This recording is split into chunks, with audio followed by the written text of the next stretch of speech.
Man, it's chilly here in Ohio and it's winter, but you know what's not chilly? New home sales. New home sales are on fire, despite what a lot of people want to see as far as price crashes and flying in the face of everything people thought would happen. New home building is on fire for the investors who bought the stocks. It's on fire for the buyers who are getting great deals and buy downs, rate buy downs, and it's for the builders who are enjoying the profits. Thank you for joining me. My name is Jason Ferrier. I'm a real estate investor and a real estate agent.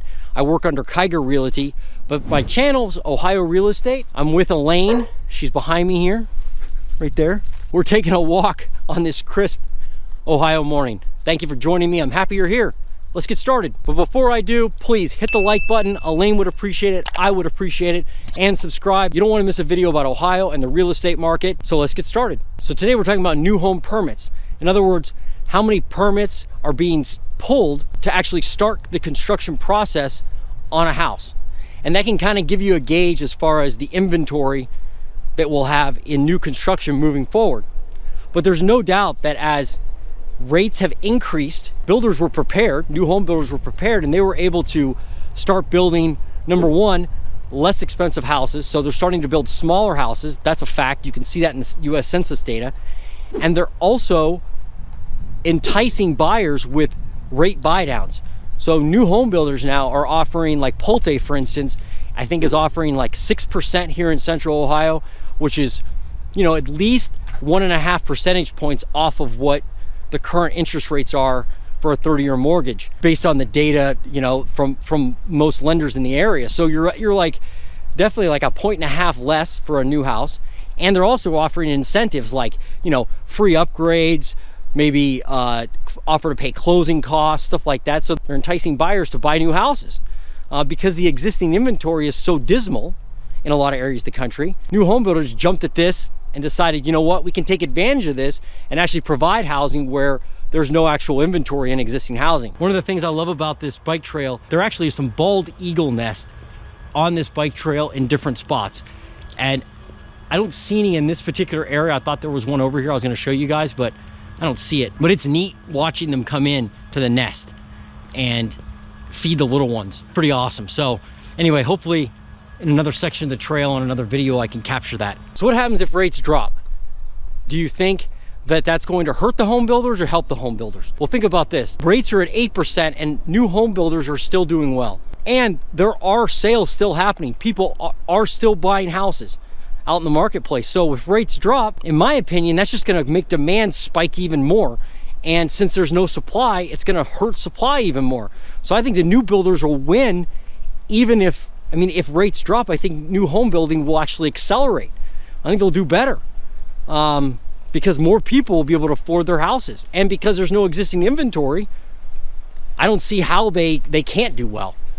It could be wrong, but that's what I see anyway. So if rates drop, not gonna be good for inventory, will be good for investors probably of the home building stocks, will be good for the home builders, but it won't be good for inventory and it probably won't be good for prices. When it comes to the number of permits that are being pulled year over year, single family homes, they're up 14% in permits year over year for the month of October.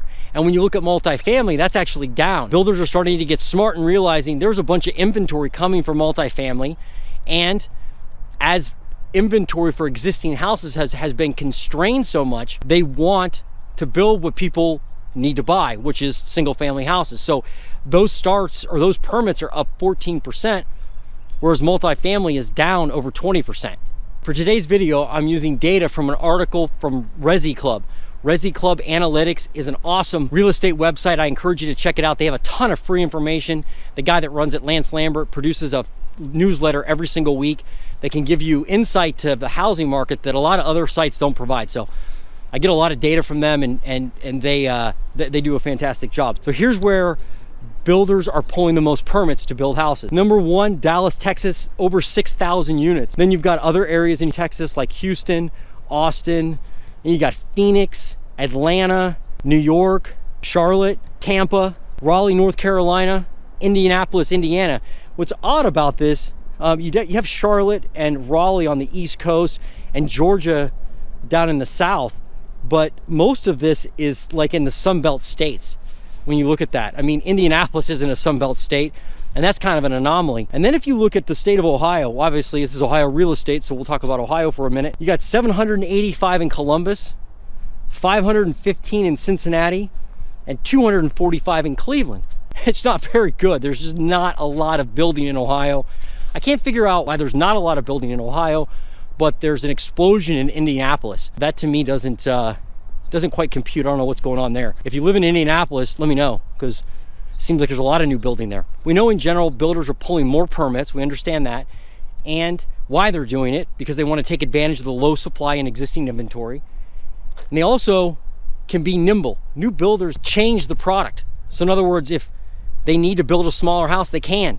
They can start building smaller houses and not big houses. And I can tell you that there's proof of that, because here locally in Ohio, even though they're not building a ton, what I do see them building are like patio homes, smaller townhomes. There's a couple developments right here in town in Granville where I live that have condos and little patio homes rather than big houses. That's definitely what's going on, at least here in Ohio, where builders are building smaller places, and that will help reduce the price. You'll see the price start to fall of new housing. Not crashing, it's not crashing. They're just, it's the inventory mix really, right? Just like any other product and any other business, it's an inventory mix. That's what you have to look at. So obviously, so builders are winning, buyers are winning because they're able to get a lower fixed rate from a lot of these builders. Like we said, with Pulte Homes in Ohio, they're offering 6% or so, which is, and some closing costs and whatnot. So buyers are getting deals, and investors are also winning, because the stocks for these large home builders are off the charts. In fact, if you look at the consumer discretionary sector in the stock market, you're going to see that it's really good. You're going to see that it's outperforming a lot of other sectors. And the home builders inside of consumer discretionary spending, they are up 55%. So home builder stocks are up 55% year to date. And some of the winners, specifically MI Homes, headquartered in Columbus, up 135%. Beazer Homes up 114%. And Pulte is up 101%. So yeah, these home builders are crushing it. A lot of people thought when interest rates go up like this, these home builders would be completely bankrupt and crushed, just like in 2008. I got news for y'all. Didn't happen. Didn't happen at all. And so it's funny, like these builders took advantage of the market, did exactly what a good business would do, and completely dispelled the myths of many people that thought, many real estate experts, especially on YouTube, that thought new home builders are in trouble, they're gonna go bankrupt, and there's gonna be a bunch of houses that people can buy for like pennies on the dollar. I haven't heard any of those stories, so I'm waiting for those stories to start rolling in, because I haven't seen any. Okay, so in summary, new home builders took advantage of a market. They gave buyers lower rates, which we needed to purchase some houses. They're trying to make housing more affordable by building smaller houses. And because of all that, their stocks have done very well, and they continue to sell houses. And it doesn't look like, based on the permits, that they are taking their foot off the gas. Looks like they're keeping it going. And that's probably a good thing, because we need inventory.